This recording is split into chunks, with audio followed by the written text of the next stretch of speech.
সকালে ঘুম থেকে উঠে দেখি বাইরে কিছু এমনি অবস্থা। সামনে পুকুর আছে আমাদের, পুকুর আর লেভেল হয়ে গেছে, পুকুরের জল আর এখানের জল লেভেল হয়ে গেছে। পুকুর ছাড়িয়ে জল উঠে গেছে উপরে, পুকুরের পাঁচিলটাও দেখতে পাচ্ছ, ওটাও মানে জলের তলায় এখন। পুকুর আর বোঝা যাচ্ছে না, এখানেও জল ঢুকে গেছে। আর এই যে আমার গাড়ি রাখা পাশের বাড়ির ফ্ল্যাটে উঠিয়ে দিয়েছি। এই যে ফার্স্ট ফ্লোর থেকে একবার দেখাই অবস্থাটা, এই দেখো নিচে রাস্তা দেখতেই পাবে না। আর আমার গাড়িটা দেখালাম, এই যে গাড়িটা এখানে পার্ক করা আছে পাশের বাড়ির ফ্ল্যাটে, যাতে একটু সেফ থাকে, নাহলে জলে ডুবেছিল পুরো। এবার আমার বাইকটা কোথায় রাখা ছিল তোমাদেরকে দেখাচ্ছি, চলো দেখো। ঘরে পরে জল ভর্তি পুরো।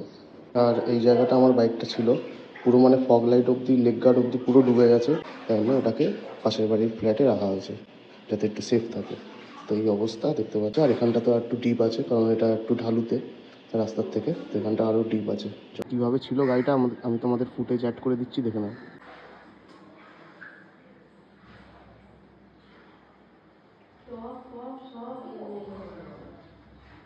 আমাদের